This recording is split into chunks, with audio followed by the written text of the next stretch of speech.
What's up, everybody? This is Fred Richani. We have right here via Zoom a very special guest. He is the first ever Arab American casting director. We are pleased to be joined by Hamzah Saman. He is a man who is a massive influencer on Clubhouse, always dropping a lot of gems. He is the founder of Arab American Casting, and he has worked on so many different productions, from Eternals to Argo. The list goes on, and we're going to hear about all of that and more. Hamzah, as they say in Lebanon, ahla wa sahla habibi. Thank you so much for the time. How's everything going? I'm good, Habibi. How are you, bro? Doing all right, man. Some people that may not be familiar with you, can you tell us a little bit about Arab American Casting and what you're currently working on? Oh yeah, I have a Arab American Casting thingy right here, sticker, and like it has my name in the bottom because business cards don't make it too long. A sticker just sticks anywhere. Arab American Casting was founded in November 2011 by me and Joey Nabel. He's the Oscar winner. No, his film won an Oscar, just to make sure I'm saying it right. In 2007, West Bank Story. And he was amazing. So him and I, we started together, and now he does his own thing, but he's still the founder. He actually just opened a new website for free for everybody that does voiceover. You saw my resume with voiceover all through him, called adrlanguages.com. So definitely you join because you got the mic too. You got everything going on. He just refer people to jobs, and I start Arab American Casting. I was on a set of Argo when the idea kind of like clicked, like there's nothing for us because they're on Argo. Like as I was working, people asking me for referral. Even like after the shoot, I started actually working with the casting people, like a few months after. So I thought about it. I didn't thought about the idea of the open casting company at Argo, but I thought about the unity. It doesn't exist, and because we all have like something in common, like we all want to get cast in movies, so I thought maybe like the Arab American people or the Arab people will unite just for that, because the politics at that time was really crazy. Even the Arab American at that time was just non-existent, honestly. I work on Argo, and then I met a friend of mine. His name is Fred Toma, and he introduced me to Joey, and we went to work at the Oscar winner director. His name is Ari something. Anyway, but he was a director of West Bank Story 2007. So I met Joey there, and he told me, Fred, that Joey does voiceover referral, and I should tell him I speak Arabic so he can help me out. So I just kind of I told him, whatever. I work with that show on that set is called Gaddafi Goes Hollywood on YouTube with what's his name, Maz Jabrani. So we definitely watch that. It's so funny. So that's how I started the idea of Arabic American Casting. I went home.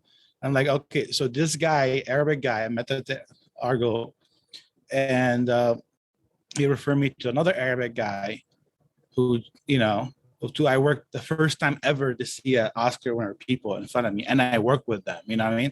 And I work with like big time, like freaking comedian Maz Jabrani. So I was like, all this because of the Arabic guy referred me. So I'm like, I just went on Facebook and opened United Arab Actors. No, United Arab American Actors. So you call it like UAA or something like that. It was a really funny initial. So I started that way, and Joey called me, and he was very excited. The same night, I have like 300 people on the group. I never even met 300 people in my life at that time. So 2 months later, I opened the group was like thousands of people. The Facebook page had like 2,000 something people. Within a month or two. I remember when I went to 500, I jumped off my seat. I was freaking out. I knew it was like I found something that I could just take forever. There's a lot up and down since then, but there's more up and down. A lot more up than down, which is amazing. Of course, like if you want to expect the world, like, oh, I have a casting company, I should be a millionaire now. That's not gonna happen. There's more like I love what I do because I'm an actor too. And so Arab American Casting, actually our website crashed about, I think 8 years ago. And it was very devastating for me because I lost everything. And I didn't tell anybody because like, you know how you fly and they cut your wings, Mhm. you know what I mean? But and I'm like, I'll just keep flying. So I kept flying. I opened a new website, and a lot of those people was not on the website now, and I couldn't have my data back. The people like kind of like, we can't find your data. Sorry. I'm like, I got like 11,000 members on there all over the world. I've been on TV interview. I've done so much. All these people are gone. I didn't know what to do. With 1 year, I was pretty like down. Like I was just down, you know. But then I'm like, I figured out maybe I'm not really good at website designs. You know, I'm also don't have. I mean, I'm good, but I don't have the, I don't have the energy. You know, just I like to do it on my phone. So I started a new website with Wix, and then eventually I got the other website back. So the other website, they became subscribers instead of members. So I'm like, little by little, I've been trying to get those people, like whenever I contact people, like, hey, rejoin or re-update, you know. So, but the new website is back up too and has over 6,000 members within a few years. So with the other one, so I'm really excited that, you know, it wasn't just the website I learned. It was more about me. It's like the product was me, it's not the website. But it took me a long time to understand that, you know. So Yeah. here we are. Here we are. Yeah, for sure. No, I love that. Thank you so much for going in depth on that and everything. Yeah, Out of American Casting, definitely check it all out. And yeah, it's interesting because I mean, hey, you're a prominent casting director and you do make yourself very accessible, you know, whereas some casting directors, understandably so, have a bit of a barrier because I'm sure y'all are getting inquiries all the time. But I mean, you're out in the open, you're always on Clubhouse, you're always on IG Live, you're always interacting with different people, super accessible on Facebook. I'm assuming that's by design, right? To even if you can't necessarily cast somebody, you could steer them in the right direction. Yeah, I started this way. I mean, I started on Facebook with Facebook groups. The two major one I have is Arab American Casting and filmmaking. And right now I'm at an IG Live called Filmmaking. So I started like, when I started Arab American Casting, I had like another side where I want to have fun, you know, and I post anything about filmmaking. So that's what I started. So it's not like, for me, it's just, it's the easier way because like a lot of people like I don't charge for consulting. I don't have a workshop, but I know I'm like a great in a way in doing these things for people meet online without charging. But at the same time, like I'm learning as to become a casting director too. Still, even though I am a casting director, but just like I'm still learning to become more better. So when I do become better, and like I know what I'm talking about, and people wants to actually invest, you know, in my time, then I will have, you know, a legit form for people to fill out before I work with me. You know, I'm also like I've been training myself to learn photography. That way, when because I love photography, but I'm like I don't know, I just love taking pictures of people too. I don't take pictures of actor because of conflicts, but I also take pictures of actor for free. So I'm trying to figure out what I can do with my time to better to better myself and the people. But the thing is, my people are Middle Eastern actors. My website called MiddleEasternActors.com, Arab American Casting, and ArabActors.com. So those things I need to focus on, and that's the reason. That's why I invested in like photography equipment, and I invested my time learning about casting online, and even like I'm in casting workshops or online, also with people with the CSA all the time in the Zoom meeting, trying to learn whatever I can get because what I'm trying to do is just. I understand the position I'm in is unique and it's beautiful. So I need to kind of like give back because those people, so when I give back to those people, it's going to come back to me. So I give a really good headshot to people who cannot afford it. It's going to look really good on me and my website. So I need to do that. But the thing is what I was trying to say is I can't do it just for one person, you know, because if I do it for one person, I should get paid before my time and I don't charge right now. You know what I mean? So I want to do, I want to like have 6-7 people at a time to take photos of, you know what I mean? I don't want to go, Hamzah, can you please come and take pictures of me by myself here? I stopped answering those people because they know I don't charge and it's not fair to think you're the only one at Arab American Casting. It's not an agency or we're the managers. Technically, I shouldn't care about you, but I do. Because I see it differently, you know, I see like, oh, this is the first things never happened before. And, you know, I don't have to follow other casting directors, ways. I just want to do it right. As a CSA casting director, member of the Casting Society of America, obviously I've done it right the past 13 years. I haven't, because they investigate everything and they will every second, just to make sure when I carry their name, I'm carrying it, with honesty, and I've been doing that since 13 years ago. I started, I'm gonna become CSA casting director, and I did, it took me a long time. I still can't believe it, but I did, and I can't believe there's no Arabic in people. I mean, there isn't, obviously, because that's why I did it. But now you're looking at it like, what? There's nobody here. But there is a less than 1,000 member in the CSA worldwide. Uh, um, so I have to give back for me to grow. And I need to find, this is the problem I'm in now, because I do clubhouses, and in my clubhouse, I mean, they got so popular, not because I'm popular or the topic is popular, because I pushed it so hard. Like I pushed it so hard, I've lost so much time. And I like, in the way I knew I was investing time, but it is also lost time. Um, everybody walks in the room. My thing is that I wanted to tell them what my grandma think of them. And my grandma think that she loves them. And my grandma is Arabic person, she went to Hajj a long time, but she didn't really care about all of that. She's just a human being. She told me like, there's nothing in life. I'm like, what? There's literally, she's like, nothing. There's nothing in there. Like it's empty. Like, well, thank you for saying that. I'm still trying to figure out what she's trying to mean. But so there, there is no like, when people come to our room, Arabian Nights or Hollywood Chit Chat or diversity in Hollywood, we did that amazingly. Or like, craft of act casting with Rose Rose. And when people come to the room, like the first thing they know now, and that's something that I carry to my life, that when I'm in the room, they're welcome in the room. Doesn't matter if they were gay, straight, black, white, whatever, aliens, cat, dogs. I will bring him up and I will treat them the same. And I've done that. I actually gave a cat and a dog, two cats and one dog, an avatar of Arabian Night Hollywood Chit Chat and Diversity in Hollywood. I'm not kidding. They're up there. And people ask me, they text me, my team is like, this is a cat.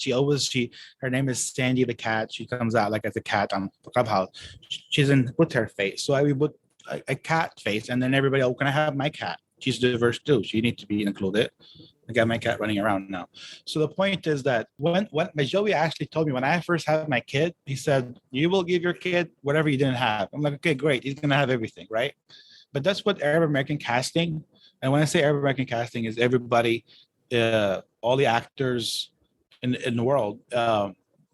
What I didn't have, I want to give them. When they come up to the room, when people see me in the room in the beginning, oh, Hamzah, hell no. That person shouldn't be here. No Hamzah, no Ahmed, no Muhammad. Just such an offensive names that we carry to people that breaks my heart. Like, I'm not going to go change my name because my name offends you. And it's sad because it does offend a lot of people. And I'm not going to sit there and say it doesn't.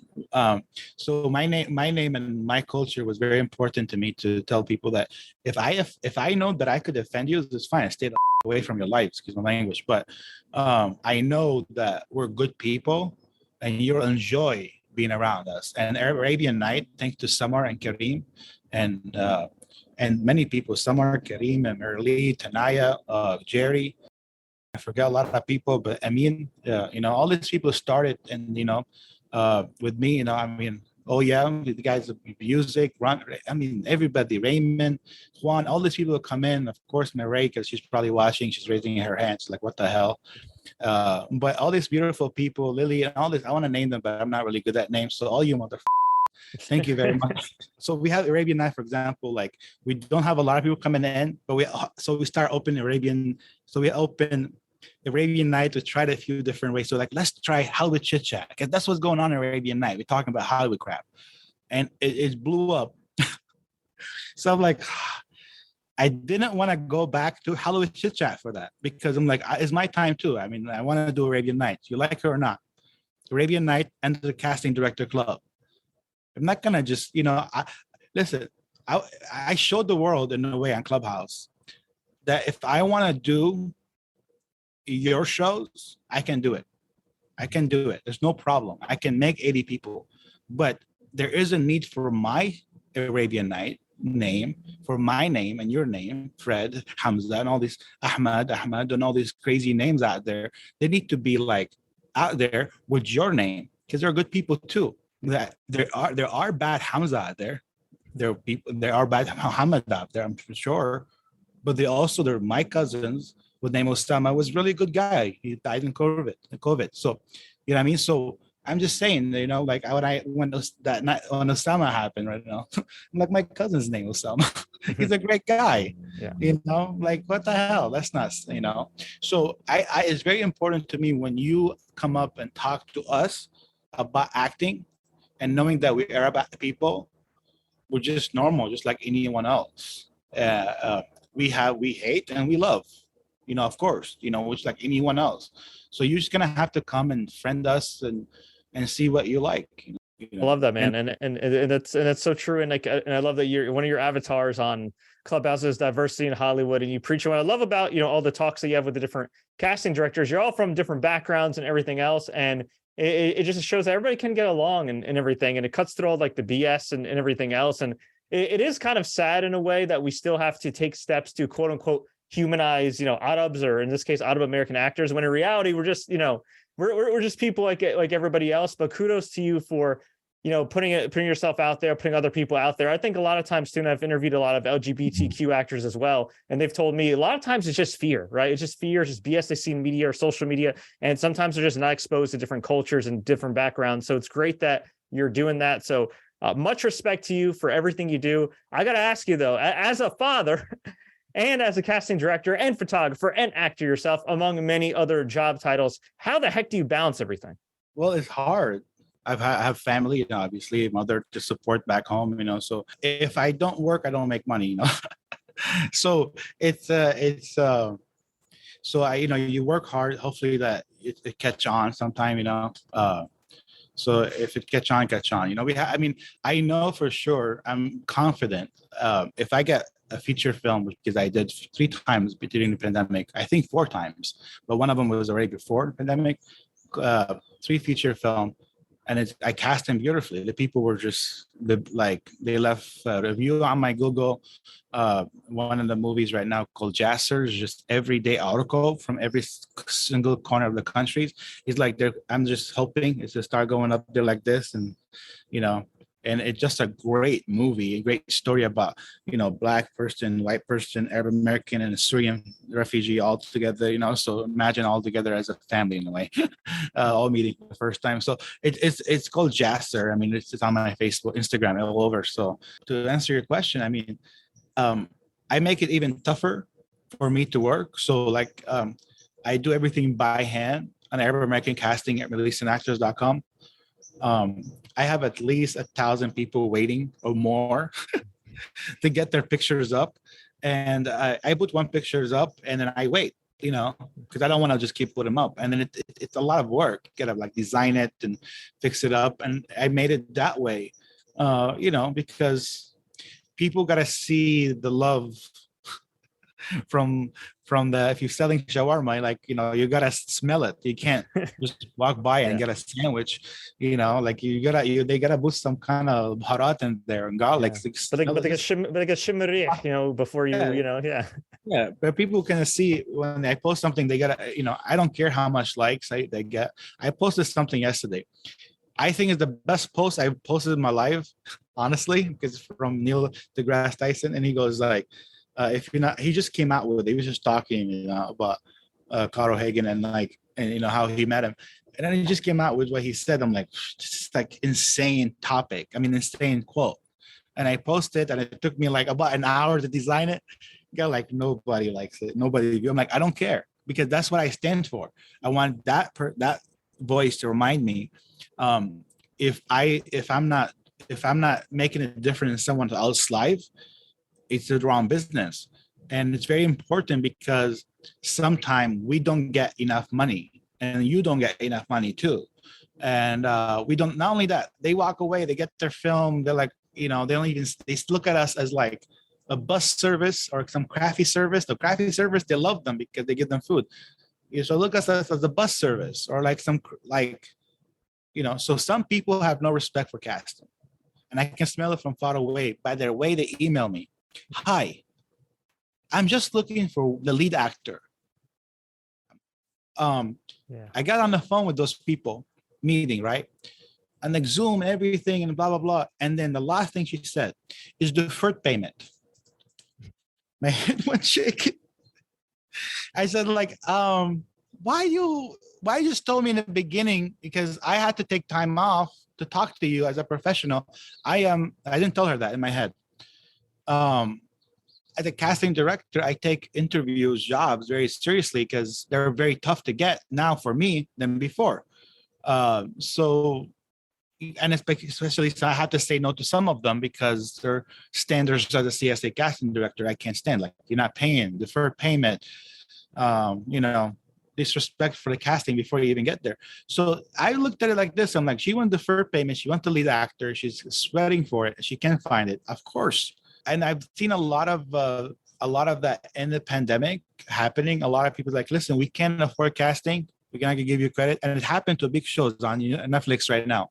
And I've done it for free. It's on Netflix. Wow. Okay. Yeah. And I'm not gonna say which show, of course, because it's horrible. But and after that, no problem. And sometimes I don't care because the people get paid sometime. And I'm like, it's okay. Like I've done one of the, I hope that thing doesn't fall off. One of the show, I've done it just last week, 2 weeks ago, maybe, or so. There was a short film, the really good short film, big famous actors. And I look at the email and then, okay, so are you guys paying? And like, yeah, we have a casting director. So I look at the casting director, she's sweating it. She's like looking for the lead actresses.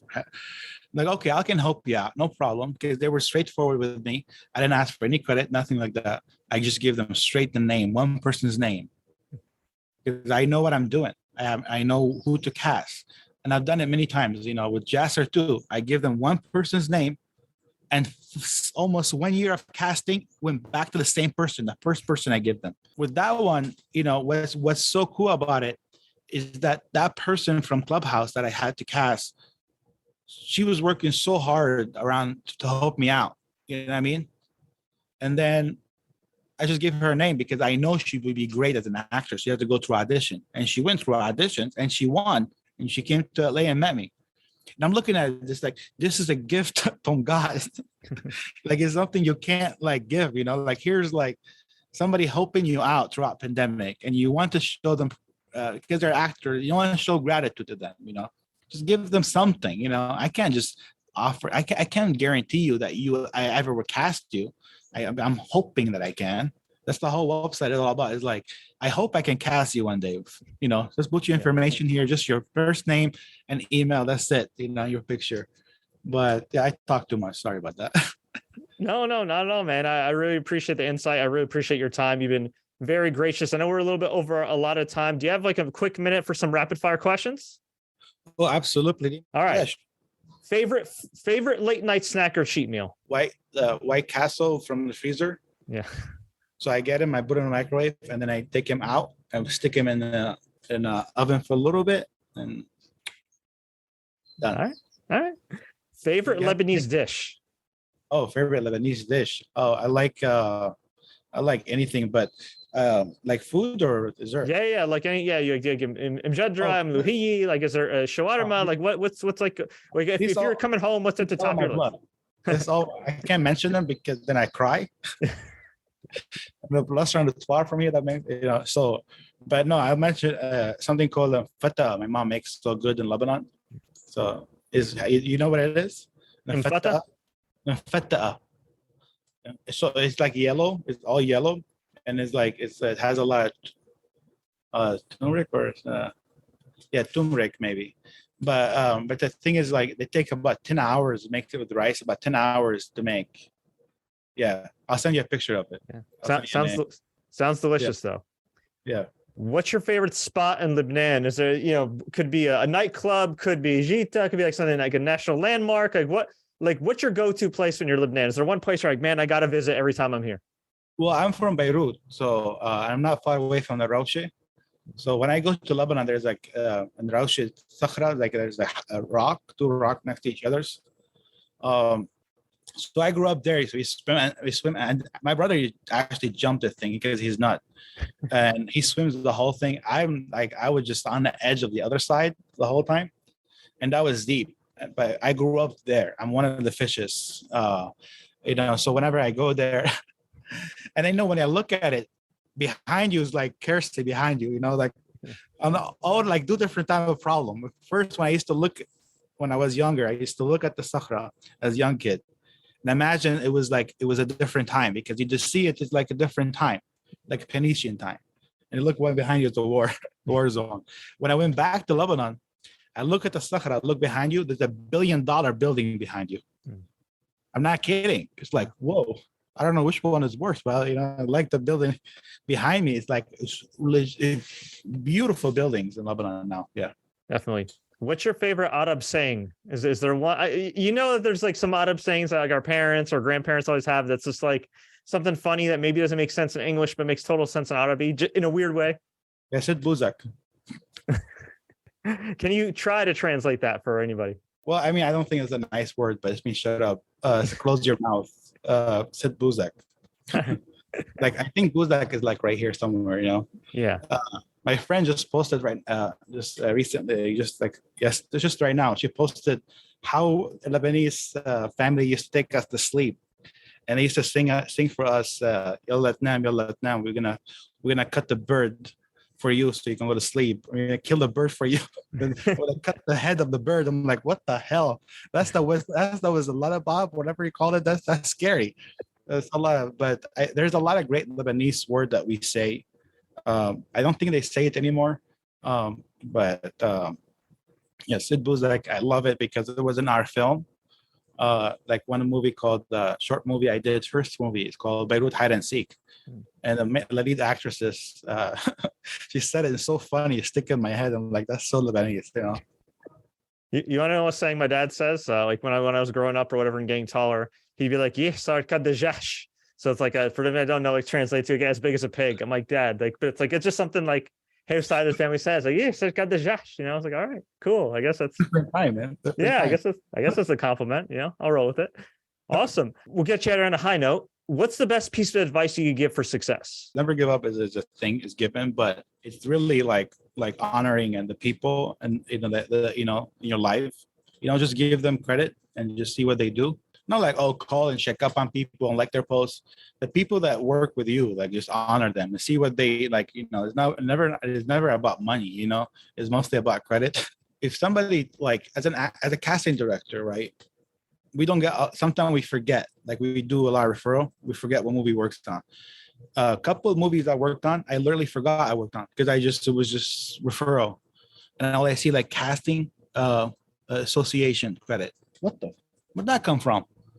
Oh yeah, I work with that person. So something like honestly, it opens my heart up. I'm like, it's just a little thing. Or like one time, actually, my friend, his name is Anwar. He's a great director here in America, Arab American director. When I opened Arab American casting, I had talked to a lot of people, refer a lot of people back and forth, especially the first 5 years, and they make any money, obviously. All of a sudden, I was looking at my IMDb, and I saw a thanks credit. Never seen that before.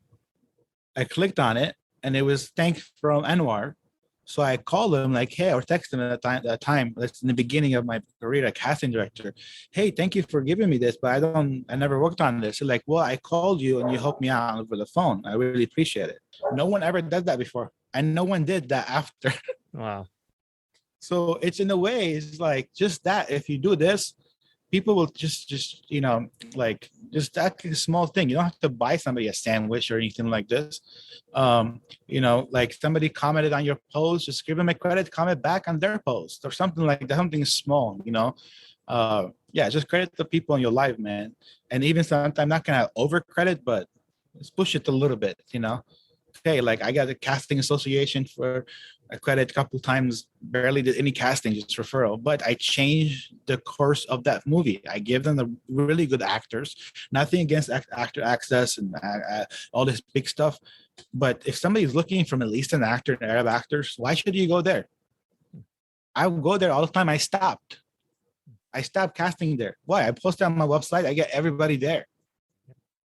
Unless if the director wants me to go there, then I'll go there. Otherwise, I'm not gonna go there. I'm setting up a point. My point is, why should I go there? There's no market for me. Everybody there wants to act, and they submit. I'm like, okay, well, I'm sorry, but Jose, you don't fit for Ahmad. But at the same time, I think for crediting the people, and if you start something, you love something. I love casting. Like I wake up every morning, I just love. I don't know what it is casting all about. Still, I don't know exactly what it is. But I love what I do. I love. I mean, look at like one of the happy story. If you want to see it, like of what I've done, just one that you can see in your eye right now and constantly is Jacir. The guy came in from Lebanon. We had an audition, and first of all I met Malik. He came to LA. I met him in person, and then he was like a kid, like 10 years ago. And then the casting come out. He came out again. We became really good friends, and then whenever he comes out, we'll meet for coffee, whatever. And then the casting came in. I looked at him like, that's just Malik, because he's a great actor. He's also a writer. He's like, his book is on YouTube, on Amazon, one of the top books, and a musician, very well educated, young kid, and also he's European citizenship. So I can actually get him here to audition. It'll be easier. So when the audition come in, I said, the role come in, my job was so simple at that time. I would have like lost the whole feature film, because I referred the guy instantly. And I've done that before. Instantly, like, Malik will be really good at it. And then like, no, we have to go through all the casting. Of course. We sat there, we go through the casting. And then Wahid, the director, he came to LA. I remember he paying thousands of dollars to come to the airplane. And then about like what, $500 to rent a room of casting, to get people in. And I had a great time. I mean, if I have some footages, but it was a different time at that time to take like a lot of reels. I was taking pictures and reels, but we had a great time. And then, of course, my friend Michel Joaquin, he was one of my casting associates, and he was great too. I mean, we had a great time. And then after we were done, we saw great actors. One of the best Arab actors came in the world. I have him on my website that a lot of them joined. At the end of the day, it was him. It was literally Malik. So when a year within the casting, we cast Malik. Two big problems. We only cast Malik. We cast 3 people, and we have option to cast him either from Los Angeles or from Memphis or from New York or from Canada or from anywhere in the world but Lebanon. Don't mess it up. But I'm like, I know as a casting director for Arab World, I have to get people to work here. Bring them to America. I have to, because if I can do it if they can get cast, and if I do that, it will change my casting career, because it'll open up the whole different world, and open up more actors that can act. So, but the problem is money. A lot of the filmmakers don't want to pay, and they don't have money, and when they start, they have no money. He came from Lebanon. He shot his movie. He's been here for about 5 years now, 4 years. He's recently found a beautiful girlfriend, fiance. He took her back to Lebanon, made a nice little party, came back here. Now he's touring with his movie, Jacir. That's my dream. It could be his dream too, but that's my dream too. I want more. So that's happening because it's great actors out there. So I love that, man. Changing lives, making a positive impact. We see right there, out of American casting. Hamzah, thank you so much for your time, man. Much appreciated. Habib, thank you very much.